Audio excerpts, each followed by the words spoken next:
লাভ ক্ষতি অধ্যায়টি থেকে আমরা আজ প্রথম অঙ্ক করতে চলেছি। তো বলেছে এক ভদ্রলোক ৮০০ টাকায় একটি রেডিও কিনে তার উপর ৪০০ টাকা আরও খরচ করে। সে রেডিওটি ১৫০০ টাকায় বিক্রয় করে, তবে তার শতকরা লাভ কত হলো? খুব ইজিলি ভাবে আমরা সলভ করতে পারি। প্রথমে কি কি কথা বলেছে সেগুলোকে আইডেন্টিফাই করতে হবে। প্রথমে ৮০০ টাকা এখানে কি করে স্পেন্ড করেছে কেনার জন্য সেলিং প্রাইস হিসেবে।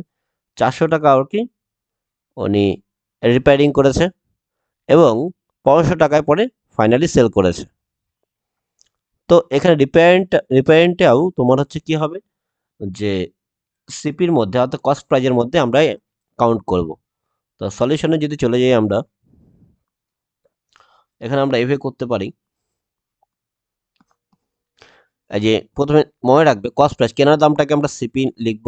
তো সিপিটা হচ্ছে ৮০০ টাকা প্লাস আরও ৪০০ টাকা কি করলো রিপেয়ারিং করলো। রিপেয়ারিং করার জন্য আরও ৪০০ টাকা। তো টোটাল তার এখানে কত হলো? খরচ হয়ে গেল ১২০০ টাকা। টোটাল তার খরচ কত হয়ে গেল?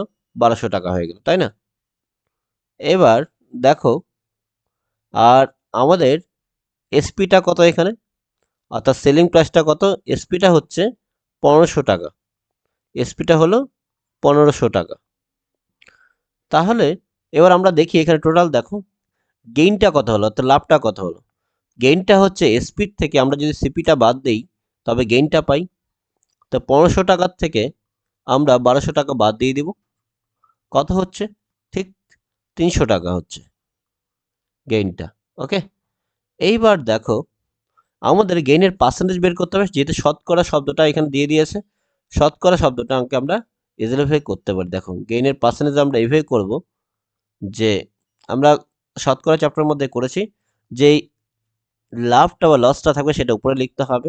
অর্থাৎ এখানে ৩০০ টাকাটা তোমার প্রথমে উপরে লিখবো আমরা, আর নিচে হচ্ছে কোথার থেকে, অর্থাৎ কোথার থেকে এখানে যেটা আমরা নিচে লিখতাম সেটা সিপিটা নিচে হবে।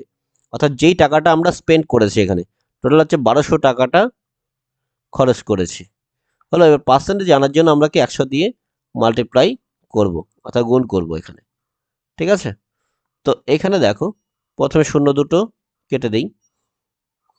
কেটে দিয়ে এখানে কত হচ্ছে? ৩ দিয়ে যদি আমরা ১২ কাটি তো কত ৪ পাচ্ছি এখানে। আর ৪ দিয়ে ১০০ কাটলে হচ্ছে 25। তাহলে ওভারঅল গেইনের পার্সেন্টেজ কত? 25%। ঠিক আছে? তো আমরা আমাদের আনসারটি পেয়ে গেলাম, কত হলো? 25%, অপশন নাম্বার এ। ঠিক আছে, ধন্যবাদ। পরের অঙ্কে ফোকাস করো।